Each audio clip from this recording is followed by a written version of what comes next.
नेहा जी बेंगलुरु से। राधे राधे।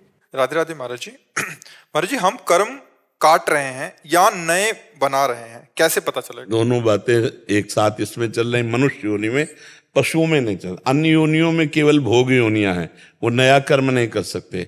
मनुष्य योनि में नया कर्म है। तो जो हमारे प्रारब्ध कर्म है, वो जैसे हम शुभ करना चाहते हैं, तुम्हारे अंदर अशुभ प्रवृत्तियां आकर जबरदस्ती हमसे अशुभ, तो हमारा गंदा प्रारब्ध है। और हम बड़े गंदे विचार के हैं, लेकिन हमको सत्संग मिल गया, हमको भगवत मार्ग मिल रहा है, हमको धाम आने को मिल रहा है। ये हमारा पूर्व का पुण्य बड़ा जोर कस रहा है और हमको सतमार्ग की तरफ ले जा रहा है। तो हमें ये देखना है कि जो हम चिंतन करके विषय भोगों का संकल्प बनाते हैं, वो हमारा नया कर्म होता है। जो हम शास्त्र के अनुसार चिंतन करके आज से मैं करूँगा, मैं ऐसा चाहता हूँ, मैं ऐसा पाना चाहता हूँ, मैं ऐसा सोच रहा हूँ, ये सब नवीन कर्म है। लेकिन जिसे हम सोच भी नहीं पाते हो जाता है, शुभ या अशुभ, उसे प्रारब्ध होता है। जैसे आपका उद्देश्य बना, हम वृंदावन आ रहे हैं, अचानक रास्ते में गाड़ी खराब हो गई, एक्सीडेंट हो गया, कोई खतरा हो गया, कुछ यहाँ लुट पिट गया, ऐसा होता है। अब ये प्रारब्ध हो गए। आपकी इच्छा तो नहीं थी, आप तो वृंदावन आ रहे थे धर्म कार्य के लिए, लेकिन बुरे प्रारब्ध ने बाधा पहुंचा दी। अब जैसे आप किसी बुरा संकल्प पे स्थित हैं, कोई ऐसा सद विचार आ जाता है, सद शास्त्र के वाक्य आ जाते हैं, कोई संत महात्मा मिल जाते हैं, हमारा विचार खत्म हो जाता है, ये हमारा शुभ प्रारब्ध हो गया, वो हमारा अशुभ प्रारब्ध हो गया। और जो हम विचार करके करते हैं संकल्प विकल्प सहित, वो नवीन कर्म होता है कि आज से सुना हमको ऐसा करना चाहिए, ऐसा करना चाहिए, ऐसा करना चाहिए, शुभ या अशुभ। जैसे हमारे अंदर विचार आया कि हमको अमुक भोग भोगना चाहिए, अब वो पाप का कर्म है, लेकिन हमारे विचार में निश्चय हो गया, तो ये नवीन कर्म हुआ।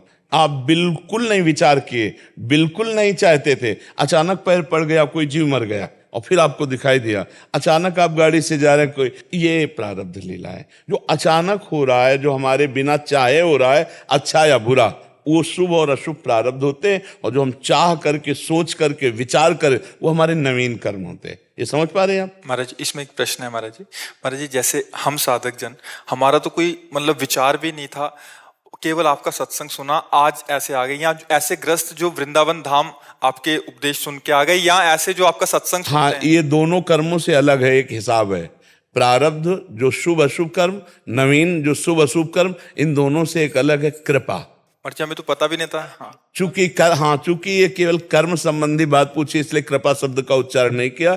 जो कृपा है वो दोनों को नष्ट कर सकती है, वो शुभ अशुभ दोनों को रोक करके और नए मार्ग की रचना कर देती है। इसमें संत कृपा, भगवंत कृपा, कृपा शब्द से तो इन्होंने कृपा शब्द नहीं बोला था, तो हम केवल शुभ अशुभ की बात। महाराज जी, जो सत्संग सुन रहे हैं, पूर्व में बहुत पाप किए, अभी निश्चय कर लिया कि अभी नहीं करेंगे और भगवान का भजन करने लग गए, ये भी उनके प्रारब्ध अभी बदल गए महाराज जी। हम देखते हैं ये कृपा से, ये भी कृपा के अंतर्गत आएगा। कृपा से नहीं तो अशुभ कर्म करने वाले के विचार कभी शुभ मार्ग का संकल्प कर ही नहीं सकते। ये कृपा हुई। जैसे कैसे कृपा हुई? मान लो एक दोस्त है, ये तूने सत्संग सुना, एक क्लिप तो सुन, और वो क्लिप जो गई, वो अब खलबली बचा करके और उसको सतमार्ग में चढ़ा दिया, ये कृपा हुई। इसे कृपा कहते हैं, इसको प्रारब्ध नहीं कहते हैं। पूर्व जन्म के पाप कर्म भी क्या हमारे भक्ति करने में बाधा उत्पन्न कर सकते? बहुत जोर की। मैं सिक्खी धर्म में एक संत महापुरुष जी से वचन सुना था जी कि जो हमारे छोटे पाप कर्म होते हैं वो हमारे नाम जप करने से नष्ट होते हैं जी, लेकिन जो बड़े पाप कर्म होते हैं वो शांत नहीं बैठते, मुकाबला करते हैं। हाँ, पक्की बात, बिल्कुल 100% पक्की बात है। मुकाबला करते हैं, लेकिन हमें हरा नहीं पाएंगे, क्योंकि हम बहुत बड़े के पक्ष में हैं। एक श्री गुरु अर्जन देव जी की गुरबाणी जी में एक तुक आती है, संतों महापुरुषों के लिए आती है कि जन्म मरण दुहों में नाही, संत परोपकारी आए, जी दान दे भक्ति लाए, हर्षो रैन मिलाए। कि संत महापुरुष जन्म मरण के गेड़ में नहीं आते, वो तो लोगों को अपनी मर्जी से आते हैं, अपनी मर्जी से जाते हैं, और वो तो सिर्फ लोगों का जगत मंगल करने के लिए, उनको नाम से जोड़ने के लिए आते हैं। पर सच्चे पातशाह महाराज जी, मैंने सिक्खी धर्म में भी, और आप परमहंस श्री रामकृष्ण जी की, उनके भी गले में कैंसर था, आप जी भी बहुत कष्ट, सिक्खी धर्म में भी बहुत ऐसे महापुरुष हैं, बहुत दुख, लेकिन वो तो खुद भगवान स्वरूप हैं। वो तो खुद भगवान आए, जन्म मरण में नहीं, फिर उनको कष्ट। सच्चे पातशाह जी इस बारे में, इसमें हम आपको बताते हैं कि अपने जनों के प्रारब्ध को भोगना, अपने जनों के प्रारब्ध को भोगना, और दूसरा ये दिखाना कि इस मार्ग में इतनी लेवल तक अभी कष्ट मिले तो हमें डिगना नहीं है।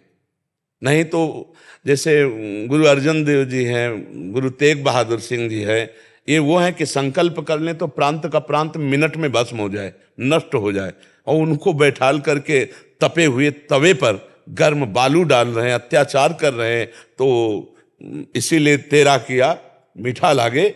ये दिखा रहे हैं कि भक्ति इस चरम सीमा तक के कष्ट को भी मुस्कुराकर सह सकती है। अपने प्रभु के लिए, अपने ईश्वर के लिए, अपने धर्म के लिए वो अपना गला कटा सकते। तेग बहादुर सिंह जी के एक शिष्य थे, उन्होंने जब वो अत्याचार करना चाहा तो उन्होंने अपनी शक्ति का प्रयोग करना चाहा, तो उन्होंने शक्तिहीन कर दिया और कहा नहीं, हमें शक्ति का प्रदर्शन नहीं करना, हमें अपनी शक्ति को ये दिखाना है कि हम अपने धर्म के लिए, अपने इष्ट के लिए कितना सह सकते हैं। क्या इन महापुरुषों में सामर्थ्य की तरफ अगर दृष्टि डालो तो इनके बराबर कौन? भगवान ही तो 10 गुरुओं के रूप में अवतरित हुए हैं। कालपुरख के सब रूप। हाँ, तो अब आप सोचो कितना भारी पीड़ा सह गए धर्म के लिए, ये दिखाया।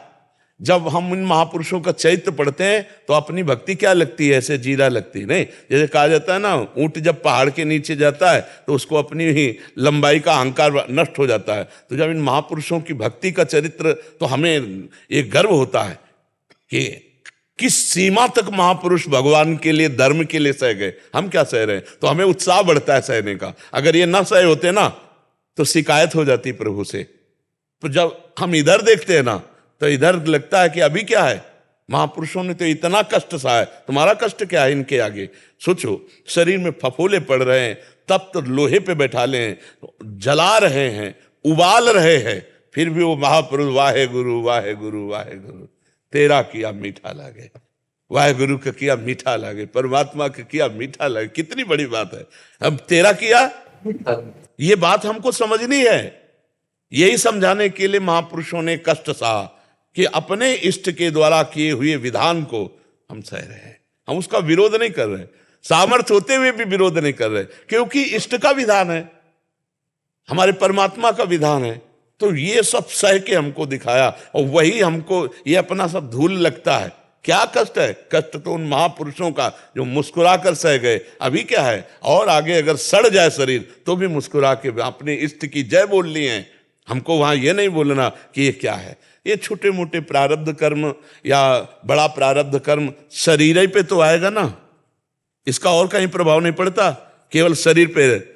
और साधु जो होता है शरीर में रहते हुए भी शरीर में नहीं रहता, खाते पीते चलते उठते बैठते हुए भी वो कुछ नहीं करता। अब ये कोई समझ पाए तो समझ पाए। जो स्थिति है वो या अमोघ स्थिति है, उसी स्थिति से महापुरुष बात करते हैं। हम लोग शरीर को देखते हैं, वो शरीर से बड़े ऊपर होते हैं।